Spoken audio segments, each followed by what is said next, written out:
Welcome to the KINGSBEAT podcast. I am James Hammy, Kings Insider for ESPN 1320 and the Kings Beat. Of course, we are a Blue Wire podcast, and we are brought to you by Prize Picks, at least short term. But while we're still Prize Pick people, they are still our sponsors. So we will welcome them in. We've got today joining me, Fox 40, Sean Cunningham. Sean, how are you? I'm all right. I don't like seeing the rain back, but we've had so much sunshine lately, which has been good. So hopefully this is the last one. Maybe we don't need any more, right? We're done with the showers. It's May. Let's just get into the hot, sticky summer weather and have at it, right? I would agree with you. It's been Yeah. it's a very, very wet winter and spring, and I think it's going to be a really cool summer. So, of course, we are joined by Brenden Nunes from the Kings Pulse podcast. Brenden, how are you? What's going on? I'm doing well down in SoCal, visiting some family. I was hoping I'd get a sunny trip down here, but not the case. Overcast sounds better than how it is back up there, I guess. But I'm doing all right. Can't complain. Yeah, nice, nice. We don't have a lot that's new news today that we're going to sit here and discuss, but this is kind of the summer, and we're going to digest a whole bunch of weird stuff that, like, in order to educate and to just kind of break stuff down throughout the summer. We do have a bunch of changes to the CBA, which we'll go over today. We'll have some general conversations about what's happening in the NBA playoffs, which is of course, does not include the Sacramento Kings. And we'll just kind of meander through our day. Do you guys have your candles? Like, I'm assuming, Brenden, you're on the road, so you're not going to have I don't today. Oh, man. No candle for Brenden. No, it smells like shit in sad. this room. Does That's it? not good. No, it does Whose not. house are you in? It's my little brother's room. It's supposed to smell like shit. That's terrible. There we go. What's your little brother like, Brenden? Let's get to know your little brother. What's he like? Yeah, let's get to know my little brother. He's cool. He's about to be, or he is a senior. I think that's right. He's a junior, actually. Wow, I'm nailing this right from the jump. Terrible. This is your brother, right? Yeah, I haven't seen him for a little while. He's actually not here this weekend. Yeah, I have multiple brothers and sisters, believe it or not. Brenden has a complicated story. We're not going to dive into family talk with Brenden Nunes. It's complicated. That is correct. Yeah. If there's anyone that knows that, it's me. So I got you. There you go. So I'm glad you're avoiding the rain because it's not fun. But I am glad we're doing a live show here on a rainy Saturday, so people who are waiting for the A's rain delay to end, or for NBA basketball, or maybe the Kentucky Derby. I don't know. To you got something to do here and hang out. I don't know, Sean. Let's start with you. What are you thinking? Was there any surprises from the first round of the playoffs here that we just got through? And I guess there's one game left in the first round, but just the way that we saw like a couple of teams flame out in brutal ways, or just sort of the way this whole entire thing has played out so far.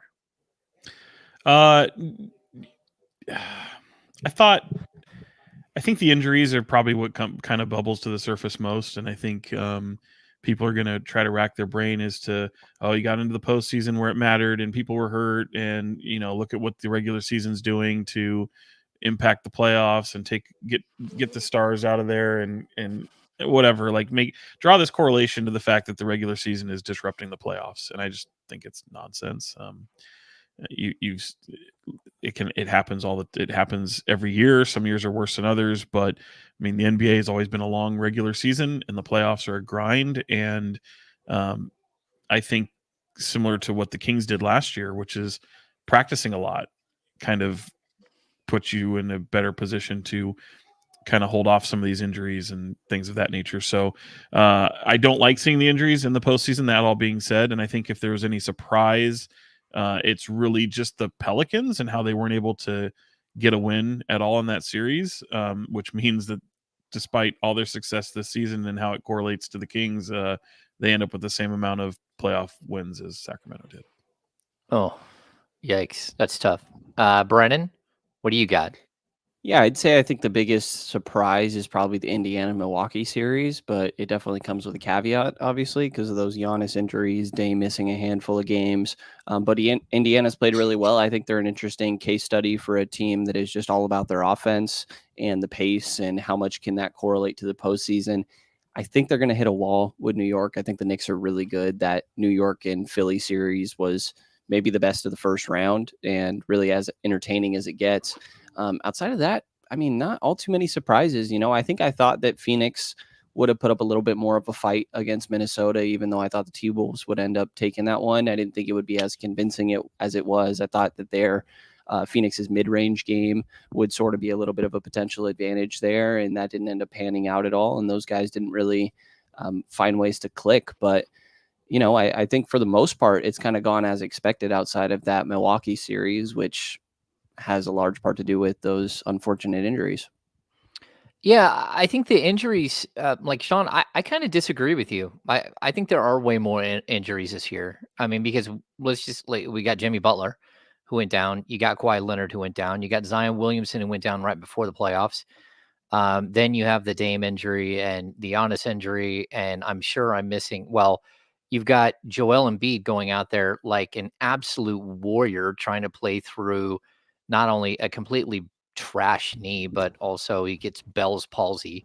Like I think that the injuries, it's not just injuries, but injuries to star level players, like There's no Julius completely. Randle. Yeah, well, Julius Randle's been out forever, Right. but a lot of these guys are like this has been impacted. It's impacted the playoffs, at least by what I'm Yeah. watching. I don't know. No, I agree with that. My point was I'm not blaming it on on the regular season and the requirements that are made for awards and the 65 games and things like that. Like I'm not gonna sit there and wave a flag and say that the regular season is to blame for and some of the 65 game rule is to blame for players getting hurt. Players get hurt. I don't like to see the amount of injuries they've had. So like to me, it's more of a coincidence, and it's also guys that let's face it, a lot of them have history of injuries, so that's just unfortunate and is what it is. So no, we're on the same page. I don't like to see the injuries. I wish that it didn't happen. I there are a ton of them right now, and they are Hmm. with the star players. But I'm just not ready to say that it's the rigors of the regular season. And I mean, just the rigors of the regular season, guys. Y'all, outside of Brendan, there's a lot of people that remember the '90s and what basketball looked back in the '90s. They've eliminated a lot of the games in 5 nights. A lot of the back to backs are not as few or as not as many. Excuse me. So that's all I'm saying is I just don't think that it's going to be. Hey, there's a lot of injuries. Let's blame these two things from the regular season. Hmm. Okay. Yeah, I mean, like we forgot about Porzingis. That's another one. Like a lot of big name players. I think it does have something to do with the 65 game. And it's not because 65 games is like so much. It's because players don't play 65 games anymore, a lot of them. And so when they are forced to play more than that, they're not holding up. And that's a problem for those individuals for sure. But it also, I think it leads me to like a bigger question. Like a couple of these, I don't think Milwaukee has a way to get out of the situation they're in.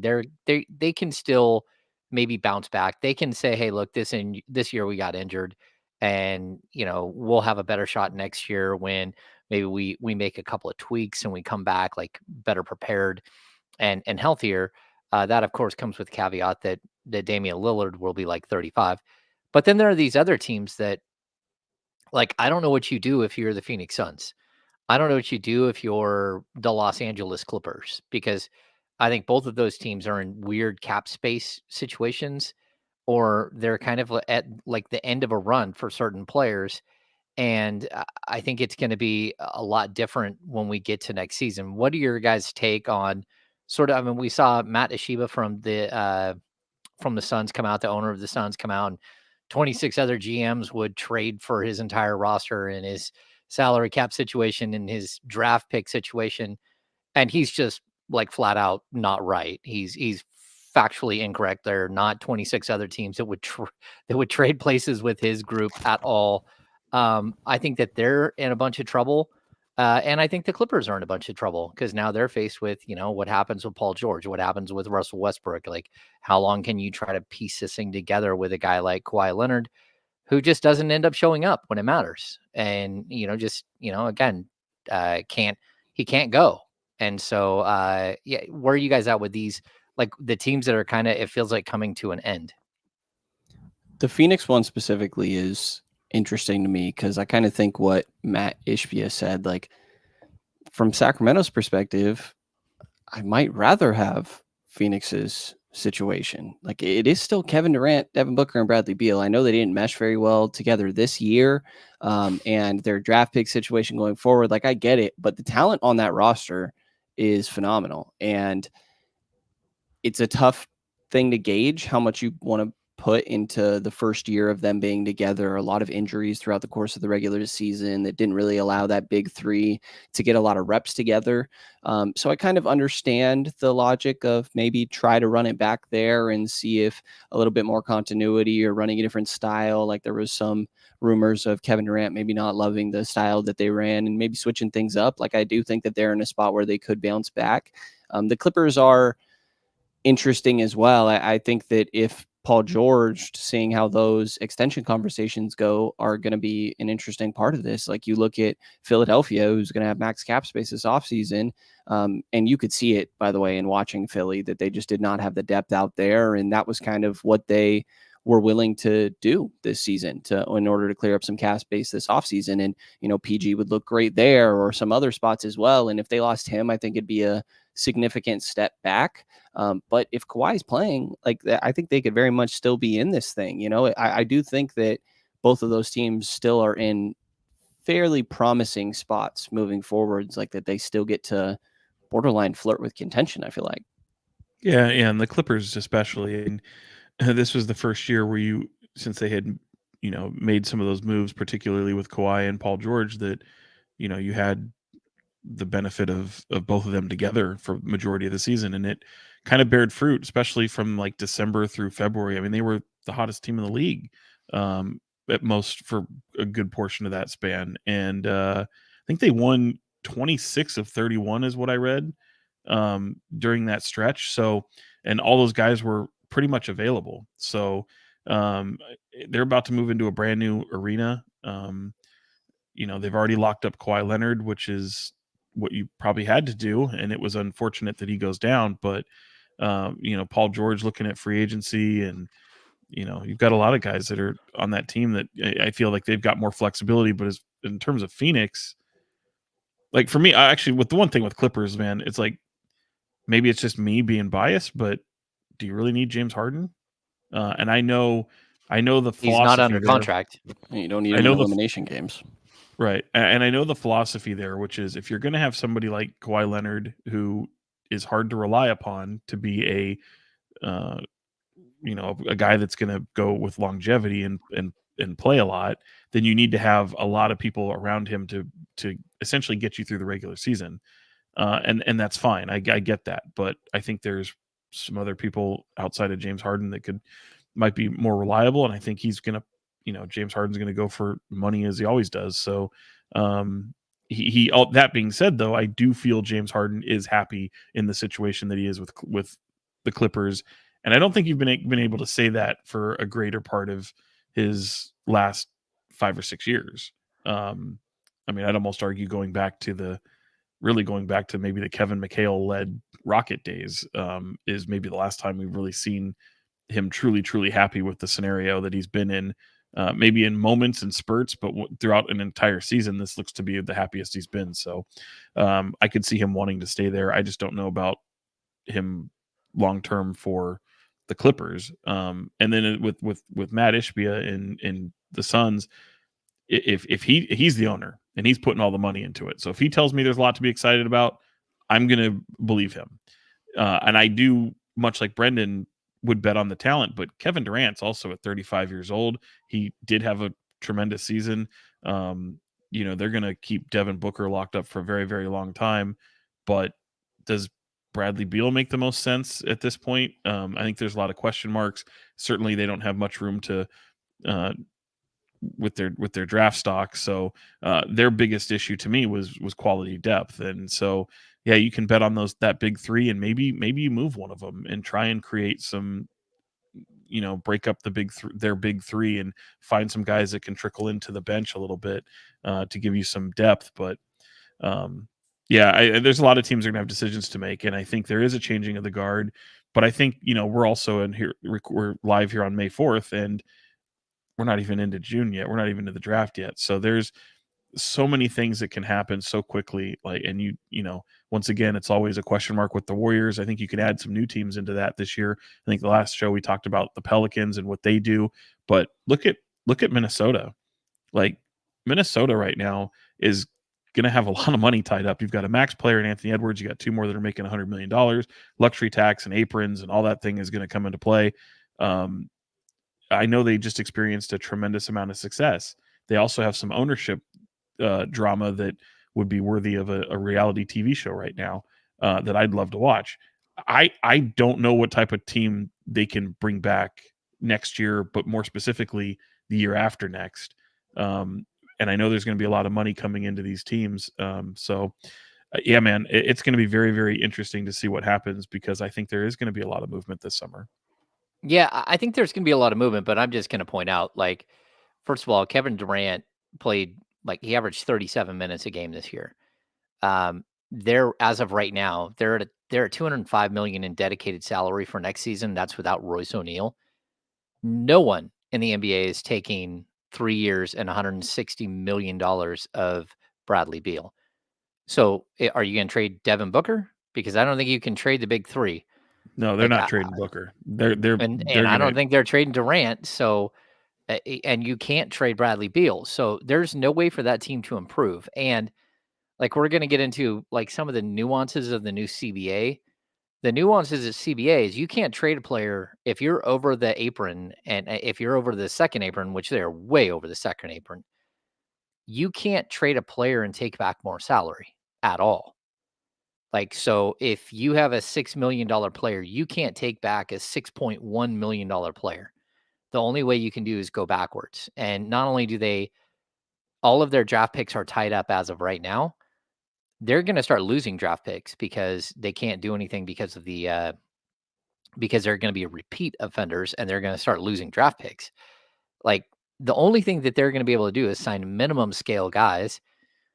And who is good enough out there that can step in and help them as a minimum scale guy? I mean, I think everybody was so impressed with the team they put together last season, which I didn't get, like Watanabe and Watanabe, and like they brought in Chimezie Metu, they brought in Josh Okogie, like everyone. Oh, I really like these moves they made. The only one that worked out was Grayson Allen, and outside of that, no one was good enough to like really stay on the court. And that team was barely, what were they, a 7 seed? Like, or like, they're just not, to me, they've got 3 stars, and I don't see a way for them to get better. Like, wait, maybe Bradley Beal plays more games, but Bradley Beal was perfectly fine in the playoffs. And so was Devin Booker, and so was all of their players. And they got their ass kicked, absolutely destroyed in the first round. So I don't know. I'm looking at their situation, and I think Matt, she was like, that dude's batshit crazy. Like, there's no one that wants to trade for your cap situation. Sure, you got a couple of stars, but it's nearly impossible to help like those guys, like to put the supporting cast around them, especially the new constrictions on the CBA. It's just my opinion. So I think it's crazy. Sean, you brought up a couple, like, I think the Kings have to figure out a way to get into this next tier, which is the OKCs, the Minnesota Timberwolves, the Pelicans, because the Pelicans run them over like crazy. And they also have to figure out a way to stop teams like Houston or Utah or even Memphis from climbing above them. Like, what do you guys? What is it that we have to see here from this team from here until like the middle of July? Because it feels like the Kings are in a battle, not to remain relevant, but maybe, and to keep their place in the world and somehow climb above their place in the world. And I think it's really complicated. and I'm not sure what the pathway is to get there. Well, I yeah, I think mean, you're they're talking. Go ahead, Brendan. okay. I think that you can still count or be optimistic about some sense of internal development. Whether, I mean, you could still Fox and Sabonis still are at points where they could take another jump. I don't know that I necessarily feel comfortable relying on that, but certainly Keegan Murray, Keon Ellis, Davion Mitchell, Kobe Jones. Can you get more growth from him? And some of these other guys, like getting a better year from Kevin Huerter, for example, where he talked about last offseason how maybe he didn't. That didn't end up going great for him, focusing on the specifics of the shots he thought he was going to get in that offense. And as they get taken away, it kind of limited him. So I think there are paths to internal improvement, but I think externally, Monty always talks about it. I mean, the three ways are free agency, trade, and the draft. And I think that they have good avenues to make improvements in all of those if they decide to hold on to what's likely to be the 13th pick. I know this isn't a strong draft. And honestly, I haven't started diving into it that much, but you get quality players around that spot of the draft all the time. Everybody talks about the 2013 draft, I believe it is. It's really bad I think it's Alex Len, Nerlens Noel, and Victor Cody Zeller go like Oladipo. 3, 4, 5, Yeah. and Giannis is still there in the teens, and I get those are outliers, but there's good players in every draft. You have something there. You have the MLE and BAE to work with this year, and you can trade into it now in the new CBA. And then also they still have a lot of draft capital, on draft night. I'm pretty sure the 2031 pick is going to become available as well. They have flexibility and things to work with here. So I think they have a lot of avenues. I look at free agency as a way to really bolster your depth, and ideally that you're monitoring the market for a potential big swing, and that's what takes you to the next level. But some of those depth moves in my mind can also increase your standing within that same tier that you stand in. Yeah, 100%. And there's a lot to be excited about, mainly because you still have all of your draft capital, and you still are waiting on a guy, as someone pointed out here in the chat here, about Keegan Murray taking another jump, or taking a jump, going into his third year, which is kind of that year that everyone will look back at the end of a career and say, hey, the third year is where they started to look like what they in the NBA. For most players, then you have a guy like Tyreek Evans who peaks at his rookie year. So you're hoping you don't see that with Keegan Murray. But I think they're sitting actually in a really good position, in my opinion. I mean, they have some movable pieces. They have some team-friendly contracts. You don't have an albatross around your neck on any of these roster players as it's built.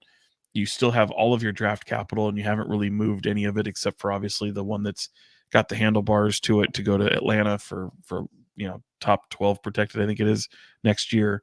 But you have a lot of flexibility, and you have the ability, as Brendan laid out, to move some of these things. I think you just have to be aggressive but patient to make sure you find the right move in the right position, because much like James laid out with the Bradley Beal situation, he's right. Like that almost has to work for you, and if it doesn't, it makes it really difficult to move off of that and then improve again.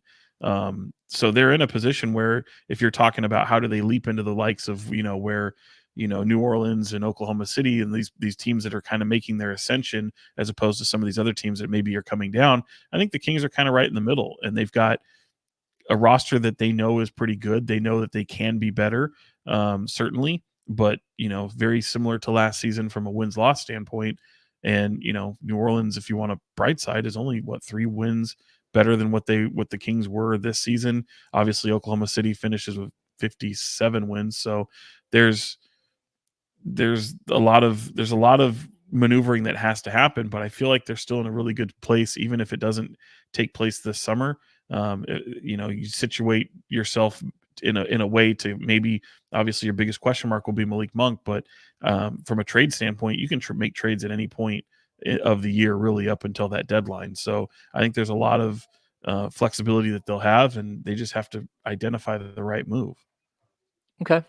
Okay, so I'm going to break down a couple of things there, because Brandon brought up the MLE and the biannual exception. So this is the new CBA, which is like, I think it's either went into full effect last year, but it's got phase ins. So this year, you can trade using the MLE and the biannual exception, you can use them almost like you would a trade exception. You can't aggregate them. So what that means for people out there who aren't cap people, but what you can't do is you can't take so basically the mid-level exception is 12.89 million or something this year. You can trade for a player now on another roster and have that team not take anything back. You can just so I'll just use the example. I've written on this for today, but so like Jared Vanderbilt, like everyone in Kingsland for some reason loves Jared Vanderbilt, whether you do or not. It's just he's a hot buzz name. Kings almost got him from Utah a couple of years ago, but he ended up going to the Lakers at the last second. He's close friends with De'Aaron Fox. He's from Houston, 6'9", athletic, defensive, like 4, right? You could go to the Lakers and say, hey, you just locked him up for a 4-year, $48 million deal. We'll give you the mid-level exception for him and maybe a second-round pick, and you guys don't have to take anything else back. And so it would create a trade exception for the Lakers at like 12 million bucks for whatever his starting salary is. But it's a way, as long as whatever exception you're trading, you can't go above it at all. You can't add a contract to it to make it higher. And it's got to be within the years of what the mid-level exception is. So the mid-level exception can't be for more than 4 years. You can't take back a 5-year contract. And the same thing with the biannual exception. The biannual is at like 4.6 or 4.7. You can now trade the biannual exception. You can trade for a player with that. And you can even trade for 2 players with like the mid-level. You can trade for multiple players within that. But And you could also can't trade and sign. What do you mean? If you split it up, like if you traded for a portion of the MLE, could you still sign somebody with the remaining portion? I believe you can. So you're saying like, so if another team, this is a better way to think of it. Another team looks at Chris Duarte and says, hey, we'll take Chris Duarte and a second-round pick off your hands. And we're not going to give you anything back. You can trade his $5.9 million and you would still have almost $7 million of the mid-level to go out and use and sign somewhere else. So the mid-level has become like this really interesting thing. The same thing with the biannual exception. The biannual, again, is for only 2 years though. So you can't trade for like a player with 4 years left on the deal or 3 years left on the deal with the biannual exception. So these are mechanisms. And then the other thing the NBA did for this season is they bumped up how much you can take back in trades. So if your players are making 7.5 million and below, so everyone out there who's thinking, okay, who would that be? It's Sasha Vezenkov, it's Chris Duarte, and Davion Mitchell.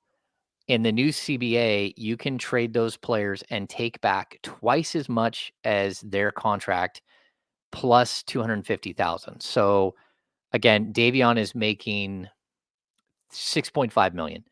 That means that you can take back up to 13 million back for Davion straight up, and plus 250,000, plus or minus 250,000. And so where the MLE, you can't aggregate, and those things have to stand alone as far as trades. Your players, you can aggregate. So in theory, you could take Chris Duarte and Davion Mitchell. One makes 5.9, one makes 6.5. One of them you can go up to 13 million coming back, and the other one you can go up to 11.8 plus the 250,000, so 12 million. You can trade $12 million worth of player for a $25 million player. And so that's different than what it used to be. It used to be, I think, 175% if it's under 7.5 million. And then for players that are above that, from 7.5 million to 30 million, and this includes, let's say, Trey Lyles at 8 million. You can take back up to 7.75 million more than their contract. So this coming season, Harrison Barnes makes 18 million. You can take back up to 25.75 million just for Harrison Barnes. And then you can throw other players in there to aggregate. So this is a mechanism in place to help some of the luxury tax teams take back a whole bunch, to drop some money. So there might be teams out there looking at their salary and going, okay, look, we're going to be in either we're in luxury tax hell, or we're going to be if we sign these other players. So they might be looking to shave millions of dollars, tens of millions in certain situations off of their salary cap. And so again, just to like put this in your mind, you could trade Harrison Barnes and get up to $25 million, almost 26 million, and say Davion Mitchell and get up to 13 million. So just those two players, which you've got like 23 million going out, you can take back 39 million. And so, like, again, there are some mechanisms here in place for the Kings to be aggressive and go out there and do something different than what we're seeing right now. Does that make sense? Yeah, I mean, I think it helps their flexibility really when it comes to those trades in the latter portion, like Kevin Durant as a hypothetical, if it really Harrison Barnes and Kevin Huerter are the two big matching salaries, like you have them two and Davion Mitchell, I'm pretty sure it's enough for you to get there. I was looking at it the other day. And it stood out to me in Monty's exit interview. He said something along the lines of like, we have winning players on this team, players that have proven they can win. And honestly, I took it as in the context of the question, I'm forgetting exactly what was asked, but him saying that, listen, like Kevin and Harrison have value around the league. These guys can fill roles on teams. I feel like a lot of times they're getting talked about on socials and stuff as if these are guys that are borderline negative value, and they're still very good contributors on teams. I think there's a lot of teams that are competing in the league that would love to have a Harrison Barnes or a Kevin Huerter as a fifth starter, a first guy, second guy off the bench sort of thing. So I think that those guys have a lot of value, and due to some of those things and the things we lined out before, the Kings have a lot of flexibility here. I agree.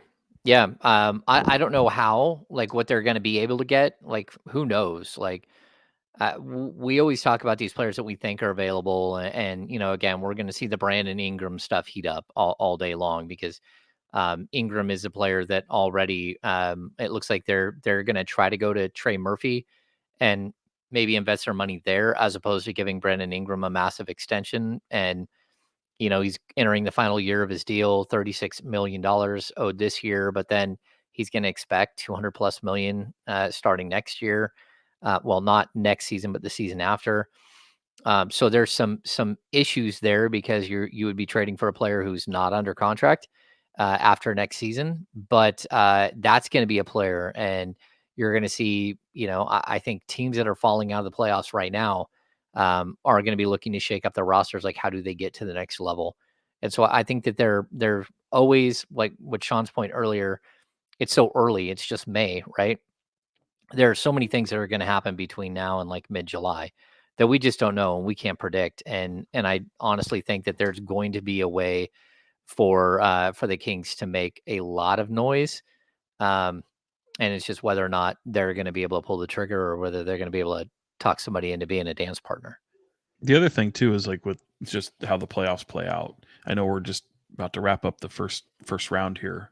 Play-in tournament is behind you, and you've talked about obviously the Clippers and the Suns and how they kind of evaluate their season and their future going forward. But if you kind of broaden that a little bit, and obviously the West is tough, and everyone's considering, the Rockets this up and coming team, and Memphis will probably jump back into the conversation next year with Ja Morant theoretically having more of a available season.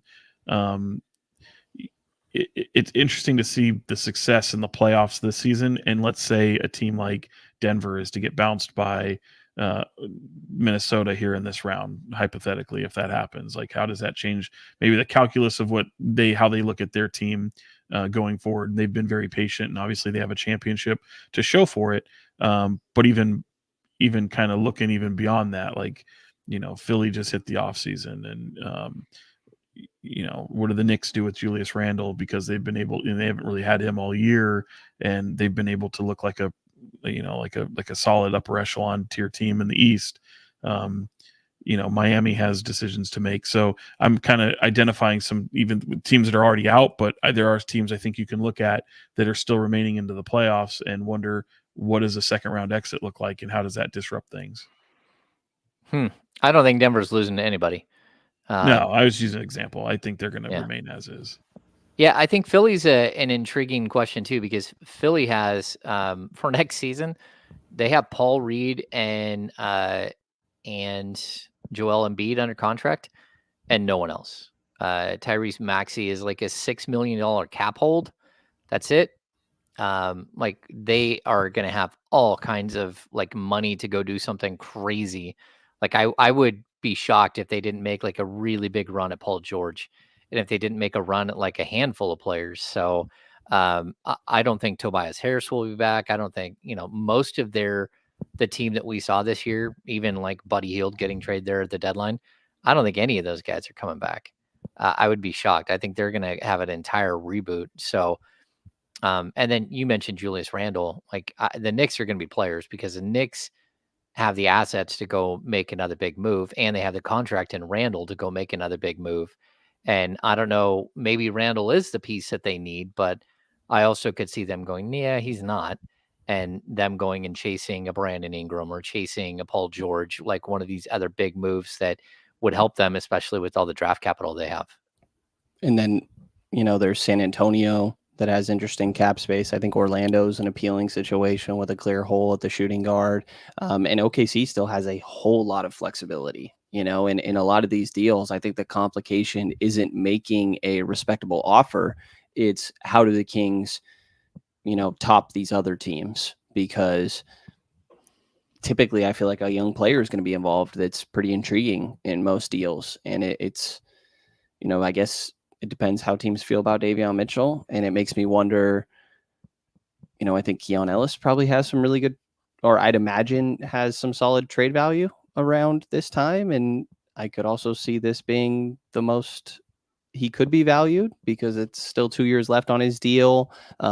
It's not guaranteed he's going to continue an upward trajectory, even if that's kind of what I expect and I'm hoping for. It's hard to beat some of these other teams that have some flexibility as well.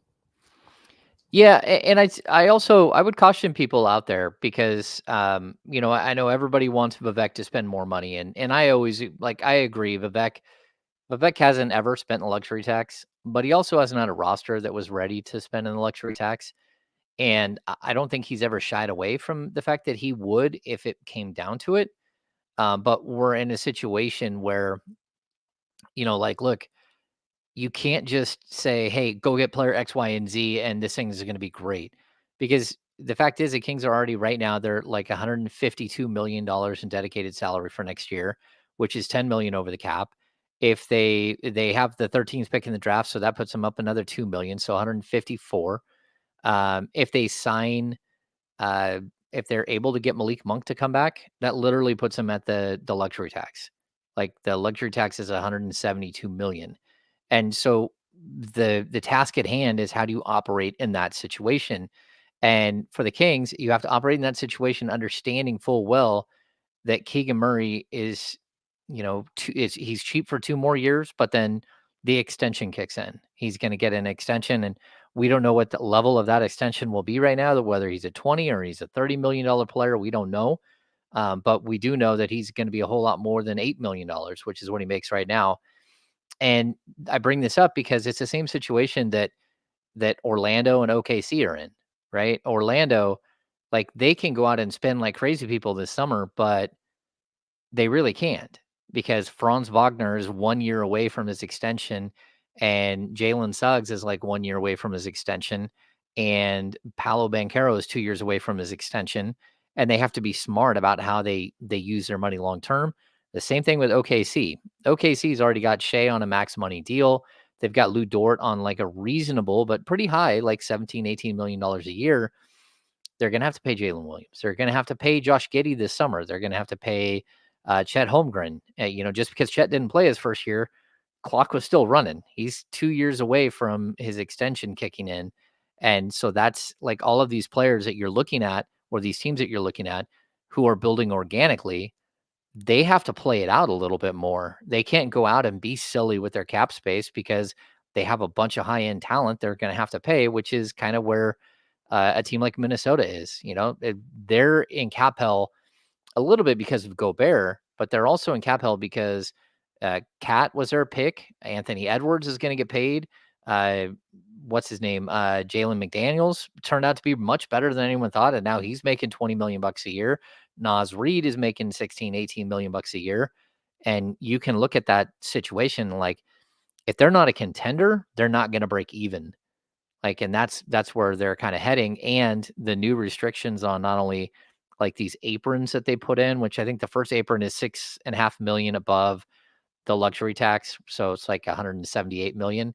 And then the next apron's at like 17.5 million. If you're a repeat offender on these things, you're paying like $5 for every dollar over the cap and over the luxury tax. I actually saw a thing. They said that the Warriors paid $170 million this year in luxury tax. Under the new luxury tax rules, they would have paid 235.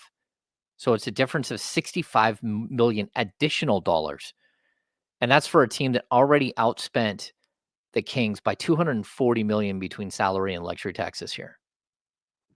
That's wild. That's why Joe Lacob looked the way he did, sitting there on press row, all dejected and disheveled, watching his team head into the offseason. Yeah. We're I don't know. Like they've got a lot of championships to show for it too. They do. Go ahead, Brenden. I have a question. A lot of my optimism going into this offseason comes from having a faith in McNair and Mike Brown and both of their staffs. And I'm curious how you guys feel about it. We have a little bit of a track record now of both of these guys being in their positions. I'll say from my point of view, I think with Monty in the front office, I feel like the vision has been easy to see, that they feel very opportunistic and are staying in a position where they can capitalize on a potential move to take that next jump. And I feel like Mike Brown has created a culture where I kind of expect him to, it's player to player. It's not going to be everybody. But I think that he can get the best out of a lot of guys. And it's where a lot of my optimism comes from for the future of this team. And I'm curious, now that we have a little bit of time with these guys in this positions, where your faith level is. I don't know, Sean? Well, yeah, I mean, I think it's a more than Mike Brown. I think there's a style of basketball that's played here that would, I think people would identify and say this suits my game in a very big way, particularly someone that fits the age range ideally of what you're looking for. I also look at it in terms of somebody like, I'll just throw Jimmy Butler out there, a guy who's obviously a little longer in the tooth, but plays a brand of basketball where he would absolutely be needed and serve this team very well on both sides of the ball. And I think the style of play and some of the players that, playing with Domas and having scoring opportunities is going to be very, very attractive to a lot of guys. I think I'm trying to think of another example of someone who would be like right there, who's primarily known as a scorer. I know we saw Russell mentions here a little while ago. It's not really that far-fetched, especially if you don't keep Malik Monk. If Malik Monk ends up going to greener pastures and Russ is available, it's not a move that I would go out and make personally, but you can see why somebody like him could still be an impactful player in a system like this. Now, obviously you're looking for some defense, and that's, left Russell Westbrook long ago, but he still competes very, very hard and has a familiarity with Sabonis. So I think there's something to that, Brenden, in terms of the attractiveness there. And I think the front office themselves, I think, do a really, really good job. That whole staff there has done a really remarkable job of, drafting well. They've shown patience, but they've also they have a swing for the fences move with Domas, and that's, kind of bared fruit a little bit. I think it's hard to be critical of that move, even though you were losing somebody like Tyrese Halliburton, who's now playing into the second round of the playoffs with the Pacers. So, it was a necessary move, and I think some of the moves he's made, obviously going after Kevin Huerter, going after Malik Monk, you can go on and on. You're not always going to hit home runs, but I think that they've put enough on paper and done enough with this team to where I think fans do trust them in making another swing for the fences type move. And I think the biggest thing is Malik Monk going out, Kevin Huerter going out, probably not wanting it to happen at the same time, but it had a direct effect on this team and their success this season. So you already kind of got to see what it looks like with this team as it's currently constituted. Now, what that looks long term, I think you just got a little bit of a peek. It's not good. I think they've had the ability this entire year to look at what a Malik Monk team without having what it looks like with having him and without having him.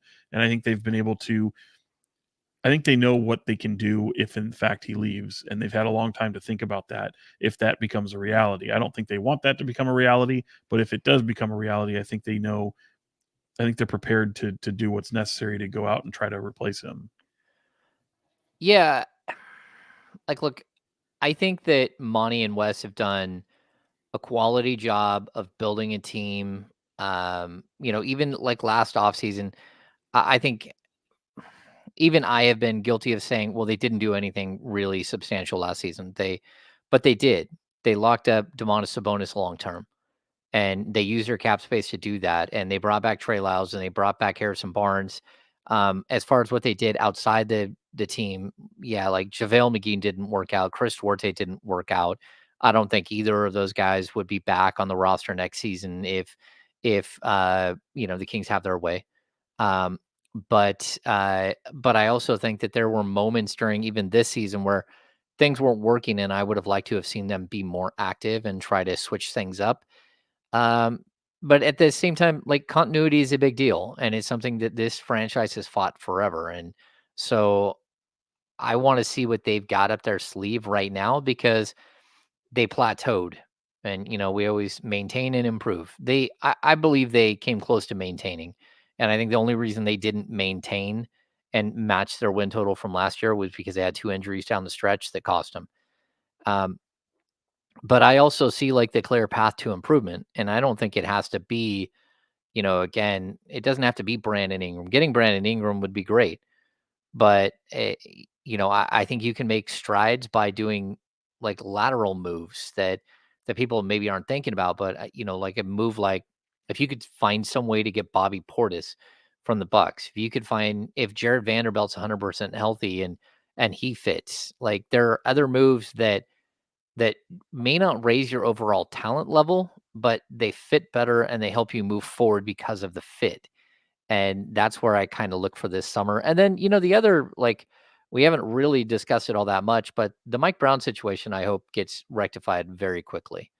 Like, it's one of those things that we can talk about. We could have, a couple of podcasts on what exactly the situation is with Mike. But um, from everything I know, he had a 3-year contract with a 4th-year mutual option, which has been opted out of, and so he's going into this season as a lame duck. And that's because NBA coaching salaries, after he signed his deal, went through the absolute roof, and his deal is nowhere near for the value of what he's worth on the open market.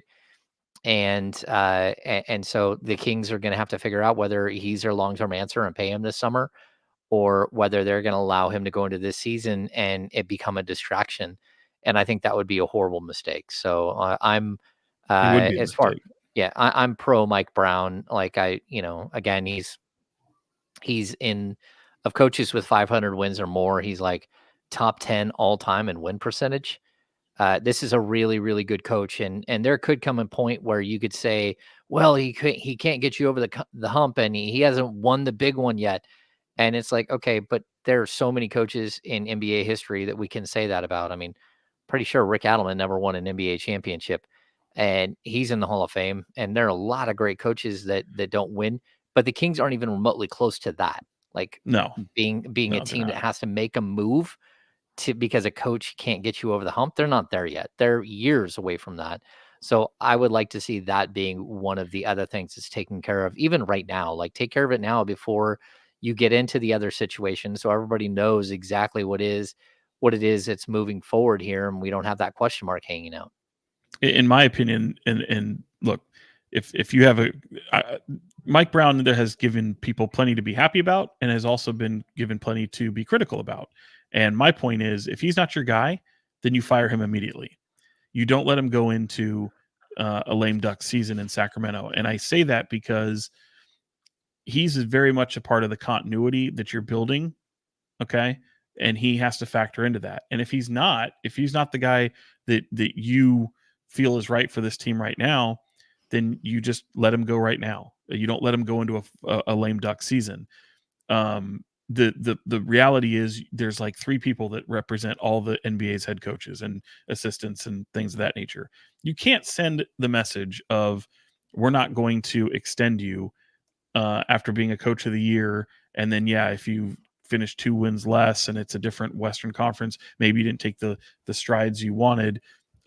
You figure out a way to find an extension, and again, it doesn't prevent you from firing him when you feel the time is right, but it's just good business. You're sending the message to the coaches that, hey, you're going to be rewarded, you're going to be supported, and you can still go out and fire him if next year goes bad. Yes, you still owe him money, but that's the cost of doing business, man. I mean, if you go out and fire Mike Brown and then you're looking for a head coach to replace him and find the best voice in the room that's going to take you to the next level, well, you're going to have to pay that guy more than you paid Mike Brown. So again, this team has shown the ability, and I'm not trying to come down on the organization because they've shown the ability. They go out and they fire coaches and pay them to not coach. So they've done. I expect them to do the right thing, and I expect them to have an extension for Mike Brown. It doesn't have to be a long-term extension, but you have to prevent him from going into this next season with no guarantees beyond that, because it does become a distraction. It shows that the organization doesn't necessarily support the coach. Players see that, and guess what? Coaches are getting paid. You have an influx of money coming in. I expect them to get something done. All right, Brenden? You guys have seen a lot more Kings craziness and covered a lot more Kings craziness than me. This would feel like one of those what the hell are we doing here moments. And it just doesn't make sense to me that this even needs to be a conversation. I think that Mike Brown's done a great job. I think that he's optimized the players that he's had on his roster. I get some of the rotation stuff. I think it's understandable for him to be searching the way he was. Some of that searching, I think you could argue, led to him figuring out that Keon Ellis was a pretty good player already at the current point in his career. I feel like he's created a culture. I feel like he's done everything that you would have hoped up to this point. I'm kind of curious, Sean, with what you said. Like, I think you said there's a lot of things that he's done that give him people reasons to be happy, but also critical. What are like some of the critical things that you would point to? Well, I mean, there's some in-game adjustments. I don't think, I mean, I could hang a couple of those losses on him, maybe being a little too cute. Some of the rotations can obviously be in question, but also just look at the 50,000 foot view of it. He hasn't done anything. You didn't get out of the playoffs. You got to the playoffs. That's fantastic. You won Coach of the Year. You've won, but you haven't been out of the first round of the playoffs. So, but you don't think relative to expectations, like I'm not saying these are my critical criticisms. Right. I'm saying I think they're fair. I think they're fair criticisms. I can't sit there and say, reward a guy for not getting out of the first round of the playoffs. Like, okay, I understand that. But my point to that is, and I do believe that Mike Brown is, if someone wants to tell me he's not the guy to take you all the way, well, history would probably dictate that they might be right. He's been there. He's experienced all levels of it. I might agree with that. But right now, I still feel he's the right coach for this team as the way they're built. I think this team has familiarity with him. I think that he can be better, certainly, just as this team can. But I like the staff that he's put together. I'll be curious to see how he replaces Jordi Fernandez. He leaves me wanting more in terms of wanting to see what the future looks like. But again, all I'm saying is, if there are criticisms out there and some of those are them, I'll buy those. I'm just not saying I would agree with them.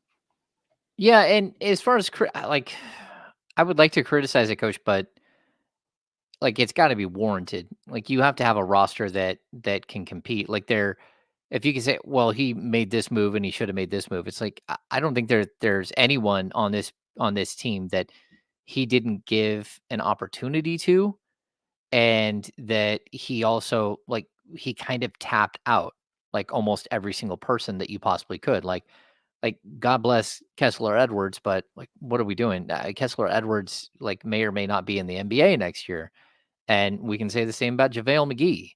And even still, I thought Mike gave JaVale plenty of opportunity to like solidify himself as a backup center. It didn't work, so he went back. And that might have been a bad move.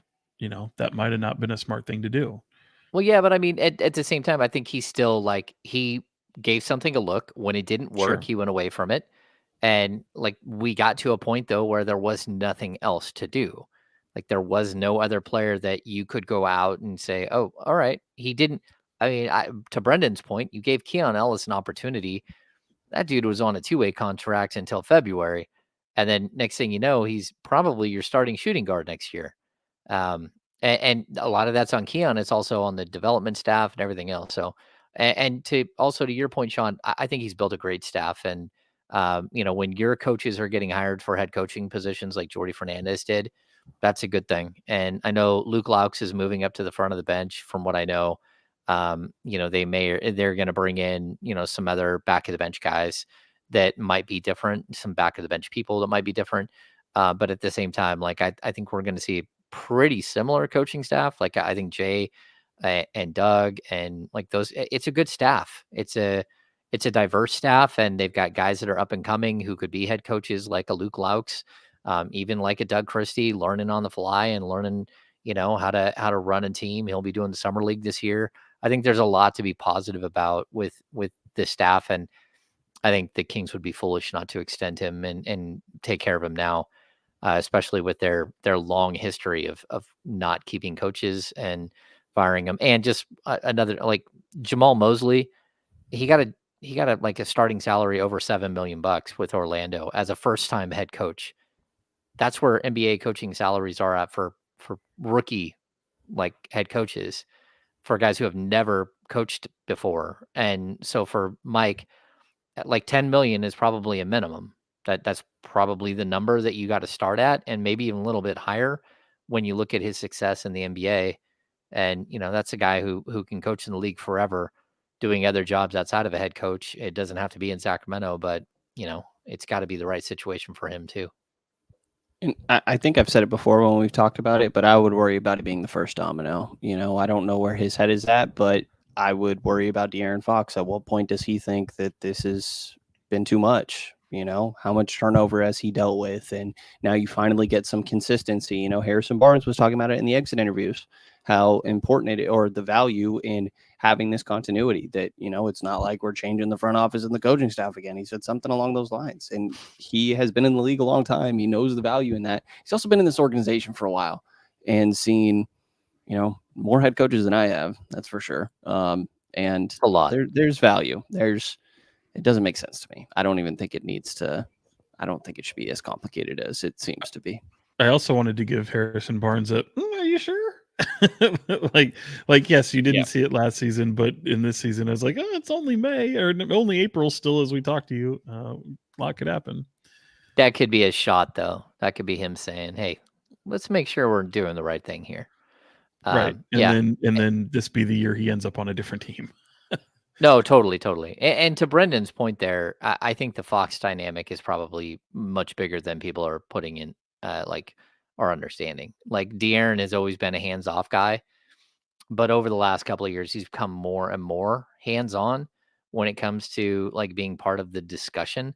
And he really liked Mike Brown as a potential head coach and made that known. And, like again, his wife had worked with Mike Brown with the Warriors, and Luke Laux with the Warriors. And like this is definitely a coaching staff that he would like to see around long term.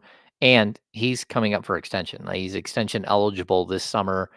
I think he's something like a 3-year 140 he could get this year. If he waits till next summer and he makes another All NBA, the dollar figure would jump dramatically. And I think he's going to probably wait until we see what the new CBA looks like. But even that, like they have a smoothing out of the CBA, so the most the cap is going to go up is 10 million a year, and then the money, whatever money is over, will get redistributed back to the players like evenly once the season's over. And so I think like there's going to come a point where it's like, okay, just sign your extension if you're going to sign it. And I expect him to, but he also wants to make sure that this thing is going the right way, and he has the help that he needs, because I think we got to the end of the season and he did not have enough help in the playoffs, and that was a problem. And it's almost contract year of sorts. like makes me feel somewhat optimistic about, or I'd imagine it's got to be motivating when your offseason work this year of, if you make all NBA, that there be a very substantial boost there. I think that there could have been some Huge. games this year that he probably powered through a little bit, trying to make sure he would meet that 65 mark if he would have played well enough for the course of the season. Well, especially considering how All NBA, if he makes another All NBA team, it dramatically changes the money he can make. Yeah, he goes up to 35% of the cap. Like he can take up to 35% in an extension. That's a lot. That's a lot of money. It is a lot. And it's almost like you'd almost, if you're your front office, and you wear those as badge of honors for sure, but it makes your job a little more difficult in trying to build out your roster based on that salary. Yeah. No, it's tough, man. There's so many moving pieces, and I think another storyline we'll see this season is Keegan Murray and what his offseason looks like. And coming into this year, this is a big year because at the end of this year is when he's going to start negotiating his rookie scale extension. And does that look like a max money extension for his years of service, or does it look like like a guy who's maybe $8 to $10 million a year less than that? I think it's going to be really, really intriguing to see. I don't feel like we're trending towards max right now. Like next year could totally change that trajectory. But I feel like right now, I don't know. Again, next year could totally change this, but we'll see, Yeah. I guess. I don't think that right now we're trending towards max. No, I think you're probably right, but all it takes is one season. It's Right. kind of like what we waited for Marvin Bagley, because that was always a plan. You had two young players who were going to be max money players in Fox and Bagley. And so you kind of had to reserve the rest of your cap space and make sure that it was ending at a certain time with some of these guys, short-term 2-year deals with third-year player options and all this stuff, with the understanding that at some point you're going to have to pay Bagley, and then you didn't have to pay Bagley. That's just, kind of the way it worked. Do we have any questions in the chat that we need to hit? You guys throw some stuff at us. Let's see. Tom L kept asking about a specific player earlier, and I can't remember. Go ahead, Sean. No, I was like, you might have to scroll way up, and there was like questions, I think, right when we got on. I don't even know that we got to, but. Oh yeah, okay. How about this one? Thoughts on Denny Avija? For like the Kings? Yeah. Meh. No, not really. I don't think he moves anything. He moves the needle. It doesn't move the needle for me. I think it's an improvement of depth, which there is value, but that's really it for me. Yeah, you said something earlier, James. Oh, go ahead. You go ahead with that question, and I'll bring it up. No, go ahead.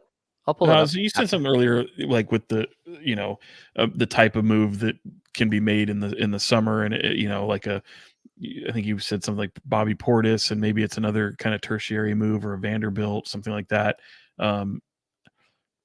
Those types of moves, and I wouldn't say would be detrimental to this team by any means, but I think won't be enough to sustain what's going on in the West. If you truly are looking to improve upon where you are in the Western Conference, it certainly adds some much needed elements to your team that are lacking. Obviously, size, physicality, having a bigger presence, having some kind of like an enforcer, if you will. But I don't know that that's the type of move. If you have that with something else, that would be big. But I do think this team is in search of a 3, 4, 5 type of impact player in effort to get them to improve upon where they've been these last 2 years. Yeah, I don't think Jared Vanderbilt puts you at the top at all. Like No. I don't even like. I mean, it's a fine move. It would be perfectly fine if they were to swap out, again, a player like Duarte for him. And people go, why would the Lakers do that? It's like, well, because one of them you owe $48 million over the next 4 years, and one of them you owe $6 million next season, and that's it. So that's why you might do something like that. But I would actually kick back a little bit on Bobby Portis. I think Bobby Portis is a player in the right situation that could be a team's like Aaron Gordon. And I also think that Bobby Portis is, to me, like, he really is kind of what everyone thinks Jaren Jackson Jr. is. He's just a much better version.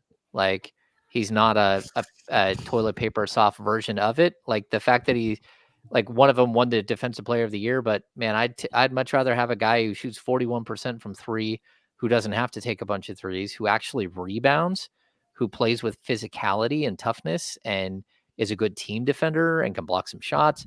Like Yeah, I think, yeah, I think I Bobby like Bobby Portis could Portis. I'm be an not. Eric Gordon type version for this team. No, I think you're missing the point. What I'm saying is they need a more impact. They need to add a quasi star to their team.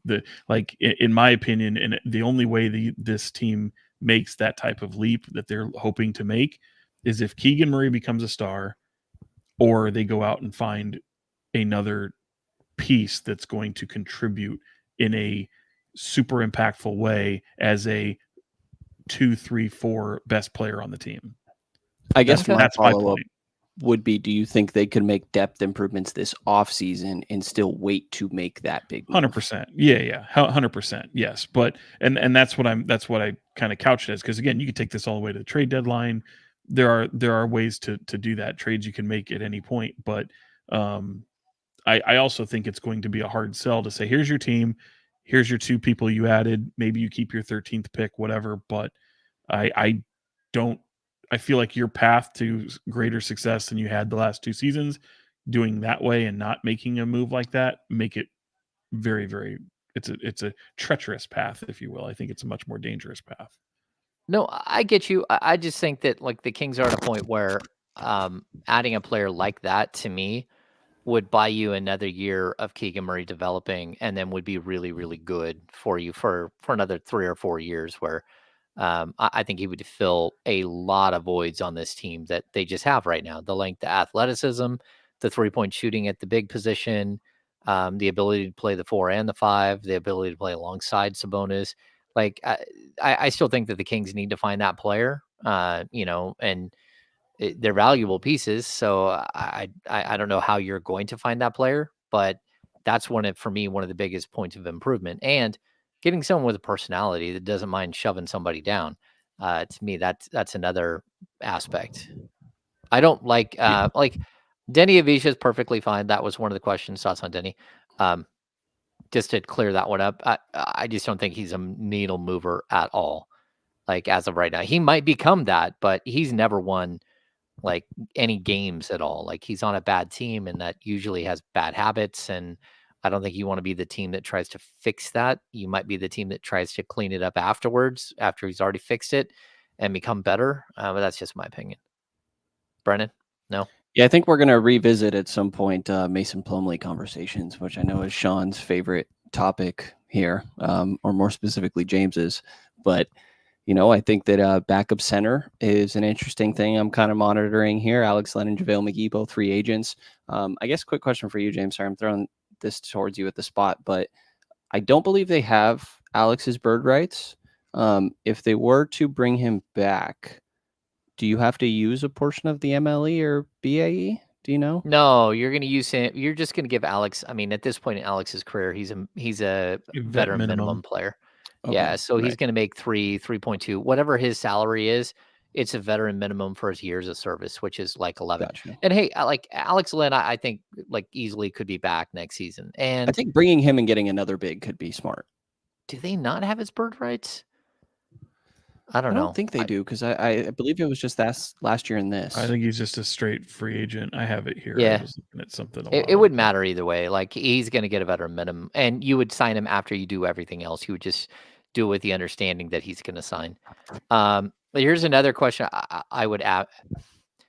Like Klingham is interesting, but first of all, he's considered like a top 3 to 5 pick at this point. This draft isn't good enough, and He's going to be there like, at 13. Yeah, and tell me, like, is he better than Walker Kessler? Because it seems to me that player, that type of player, is usually around number 20 in the draft, and that just kind of shows you what this draft looks like. I don't think he's anything special. Like, can he be a shot blocker? Can he be a rotational player? Sure, but I don't know. That's a big dude. Also, like, that's bad asset management, to be honest. One of your stars is a center, and it doesn't sound like you're trying to mess with what position he's playing. The same way, like, people love Jonas Valanciunas. I think it'd be dumb to go spend the MLE on another big man, even if he'd be a great backup. That's not how you want to spend your asset, in my mind. Okay. Yeah, I mean, I would take Jonas Valanciunas because of his connection with Sabonis and the fact I think you could play him side by side for like 3 to 5 minutes a half. I I think it'd just be a little it's crazy cost though. dependent is my point.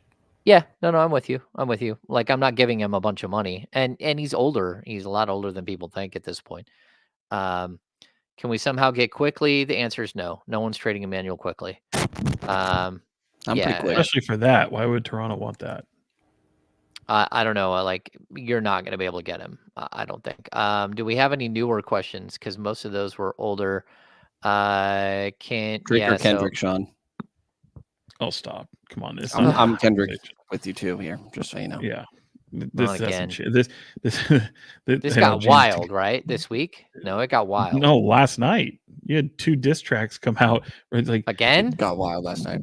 Kendrick put out 2 diss I'm visiting tracks. my dad here in SoCal, and I walked him through a whole PowerPoint. I'm like, you need to understand this beef that's going on. You're like that It's wild. Charlie Dave character in Always Sunny with the whiteboard or whatever. I actually don't watch Always Sunny, but I do have seen the memes, so I've had to understand what that was. But no, man, it's pretty wild. And Kendrick again went like, if you're Drake at this point, just walk away. Just walk. He keeps bringing more people into it. Like, you really gonna bring ASAP Rocky and The Weeknd and all that? Like, just, I know he's got more people coming at him, but you don't need to bring more people into it. Just stop. You're like, stay away from Rihanna. Just go lay down. What are we talking about? Yeah. I have a real Just question. Go count your money. Do your thing. Rob H, any optimism about getting something good with the 13th pick? And thanks to Brennan for the slate of recent 13th picks. I tweeted Kobe out Bryant was a 13th pick recently. Kobe was, huh? Yeah. That draft went. He was pretty 13 good. Yeah. is Kobe, 14 is Peja, 15 is Steve Nash. Yeah. So last 10 years of number 13 picks, Grady Dick goes to Toronto. Detroit gets Jalen Duren via Charlotte's pick. Indiana gets Chris Duarte. New Orleans, Kyra Lewis Jr. Miami, Tyler Hero in 2019. The Clippers took Jerome Robinson. And then Utah via Denver got Donovan Mitchell. Sacramento from Phoenix, Georgios Papagiannis. And 2016, Yorgos, my fault. And 15, Phoenix, Devin Booker. 14, Minnesota, Zach LaVine. So Zach LaVine, Devin Booker, Tyler Hero, Jalen Duren, Grady Dick. Not horrible. And Yorgos. Papagiannis. So what you're saying is right there. It's about a mixed bag as it can get. Yeah, I mean, that draft, the Kings would have been better off just staying at number 9 and drafting Domantas Sabonis, who went number 11 or 10. Yeah, that was a bad draft. Let me see the other. Let's see. No, Spencer's asking, can you add incentives to Malik Monk's contract? You can't. It is what it is. The early bird is what it is. Rob H. So the 13th pick. Here's the other way. This is how it's kind of been pitched to me from people in the know. Is the 13th pick in this year's draft worse than, like, if you would have given up your pick and had your 2025 pick? If you're a team on the outside looking in, would you rather have a Kings 2025 that could be a lottery pick, or it could also be like the 24th pick like it was a year before, or a 20th pick, or would you rather have the 13th pick in this year's draft? And so the reason why that question is asked is like, because, you know, having your pick this year, it's a number 13 pick. It's not like the Kings had to retain their pick, but it's a number 24th pick or it's a number 21 pick. The 13th pick in the draft is a good pick, right? It's not like Brendan just laid out how many it's a lottery pick. Star level players are available. Right. So yeah, I think the Kings can trade that pick. I think they I would look at, again, the Kings traded the number they traded Marco Bellinelli for the number 22 pick in the draft. Like, what was that, like 8 years ago? I would say that it has a little bit more value than a player like Marco Bellinelli. So if that makes sense. Plus, the way that you can do this is you can't trade your 25 or 26, but you could trade, let's say you take your 13th pick and you trade it for next year's 2025 pick or a 2026 pick, if you trade it for a 2026 pick, then you can trade your 2027 without any questions. And just like you could trade 27, 29, and 31 without any like asterisks on your pick. So that's one way you could help yourself. You could trade for a 2025 pick, which again frees you up to do other things, like to trade some other picks without any question. So I think that's one thing. And then like, look, someone always falls in love with somebody in the draft, and number 13 is probably a good spot to be. There's a bunch of European prospects that are young and really like super talented and might be really good. The Kings probably don't want to wait for that. And so I would think that the Kings will find value.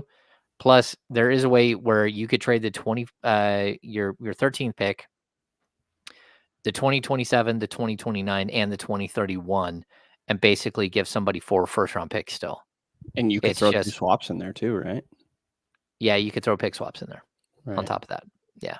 So there is a way that the Kings could swing for the fences still with 4 first-round picks, one of which would be a lottery pick. Does that make sense? Because that you're guaranteed this year is a lottery pick. And it's not like the matching salary sucks. I feel like people are getting caught up in Kevin and Harrison's bad years, but those are solid guys too. Well, that and they're only 2-year deals. And then on top of that, you got Trey Lyles, you've got Davion Mitchell, and you've got Chris Duarte all on expiring deals. And again, let's go back to that aggregated 200% rule. Let's just say that, again, Davion and Chris Duarte, that's $25 million. You can add 7.75 onto the $8 million that you owe Trey Lyles and put that at almost $16 million.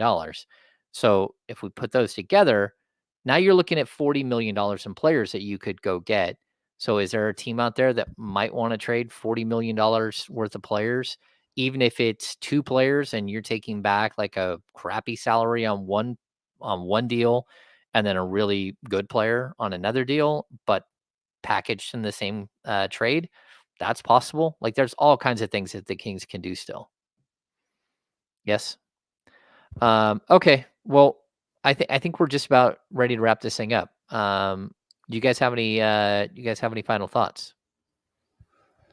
I meant to do this at the beginning. I feel like we're overreacting, complaining about all this rain and everything, because I'm feeling like Floyd in this Mayweather, guys. Oh, go take a lap. I did it last year at the beginning of May. Laptop, I did it last year at the beginning of May. I had to bring it back. It is going to be an annual thing. I realized in the middle of this episode that I forgot to say it at the beginning, so I'm glad I had an opportunity. I appreciate you guys. Thank you to everybody for listening. Claps are appreciated. Oh, Jesus, Brenden. Look at that. Brenden. Oh, Sean, what do you got? What have I been doing? I actually caught up with Andrei Stojakovic this week. Did a nice story on him about his decision to go from Stanford to Cal. He's going to play for Mark Madsen, who also Stanford guy now coaching at Cal, but had everything to do with Stanford firing Jared Haas after as head coach after 8 seasons. And with the transfer portal, everyone kind of throws their name into the portal, doesn't matter what sport you are, just to see where you're going to go. But I truly believe that had Jared Haas not been fired, that Andre'd still be at Stanford. So he chose Cal over the likes of Kentucky and North Carolina, and some people might go, why? But because of the transfer portal, they're going to bring in a lot of decent guys. So this will be Cal's first year in the ACC, and I'll be interested to see what his sophomore season looks like. So keep an eye on him. All right. Are you guys watching the fight tonight? The fight is tonight, right? I'm about to watch. You're talking about the UFC 301, or are you talking boxing? No, there's boxing tonight, I think, right? Yeah, nothing that really excites me. There was a big card tonight. I don't know. Yeah, Canelo fights tonight, but all right. Let's see. Final thoughts for me. I don't know. I think it's going to be an interesting couple of weeks here in Sacramento. May 12th is lottery night. The Kings have a 0.8% chance of moving to number 1, and it's a little no, but 3.7 or 8 of top 4, I think. That's what I think. It's I don't know if that's true. I thought it was like a little over 1. Because, well, no, that's probably not accurate. I think You always have a Tankathon had 1% it chance. above 3%. Yeah, but you always have a 1% chance. So you only have a 0.8% chance of landing number 1, but then it goes up to a 0.9 something percent chance and then a 0.1% chance. So you could say that you have a 4% chance, but realistically you just have a 1% chance 4 times, which is not a 4% chance. So, just saying. Too many numbers. Yeah, too I'm many done There with numbers. math is for the a day. chance. So you're saying there's a chance. There is a Yeah, and chance. I would even say even if they did move up, this is such an ass draft at the top that you would have more value to trade it, but I don't don't know. Well, no, because I don't know that teams around the league are looking at a top 5 pick in this year's draft and thinking, okay, I'm good with paying that kid $9 million a year for the next 4 years. I don't think that there's that Dang, kind you of think it's talent. that bad? Yeah. I don't think that there's Okay. the talent up top. Like SARS and it doesn't jump off the page. Klingon being like a top 3 or a top 5 pick. Like, come on. Like he could be a decent player at the NBA level, but not like that. So I like some of anyway, the Ignite guys. Like I like Ron Holland a lot. I think how do you say it? Modest, right? Yeah, I think he's interesting upside. There's always going to be some, but definitely a weaker class. I think that 10 to 20 is going to be safer and a better bet than 1 through 10 and 1 through 9 in this year's draft. That's just kind of my point of view. Like I think that number 1, you're only paying a kid $2 or $3 million a year as like the 13th pick. You're not paying. You don't have to Keegan Murray makes $9 million this coming season. Charlie So made me laugh with the cheeks McGeeks. This is going to be just like any other draft where you're going to look back and you're going to go, oh, look who came from this draft. I don't think it's going to be a total shit draft. But that being said, I think there's interesting possibilities, and I think there's a ton of international talent that will be available this year. And I think that's part of the reason as to why there's maybe not the excitement level, because you don't really have the household names, and the ones that are household names are rather mid. So, yeah, man, could be kind of fun. yeah, Mid, this huh? is. I've made this point before. This is the COVID draft. It is. It's the first Yeah. COVID draft where these kids are the kids that lost their junior and senior year of high school, sophomore, junior, senior year of high school, and all those AAU tournaments. And a lot of kids quit playing basketball during that time, and a lot of kids sat inside, and they're not the same kids that they were or they would have been if they were actually active and out playing hoop all the time and out socializing, doing all that stuff. It's kind of a weird couple of years that we're going to go through in draft time. I don't Although I think remember next who year's draft is good. I don't remember who mentioned it in the chat there, but someone had identified Deron Holmes, and if you haven't seen him play, he's a fun guy to watch at Dayton. So go watch a bunch of film on him, and you could see he might be a darling for Kings fans if you haven't started doing draft prep or saw any of Dayton last year. Dayton was a fun team. See, here's Sean giving people favorites. Hey, there are some shitty drafts though. Like if you look at 2013, guys, I'm gonna go top 10 real quick. Anthony Bennett, Victor Oladipo, name that Otto top 10. Porter Jr., Cody Zeller, Alex Len, Nerlens Noel, Right. Ben McLemore, KCP, Trey Burke, and then you get to CJ McCollum. And if I'm gonna nitpick good names throughout this, you do have Giannis, right? I At guess 16, but you also Dennis Steven Schroeder's Adams a little is later. number 11. Correct, yeah, 12. Okay. Mason Plumlee's a little later, I guess. Tim Hardaway Jr. is in here. Rudy Gobert ends up going 27. I guess you could point to Alan Crabb, 31. Like, there's okay guys, but there might be 10.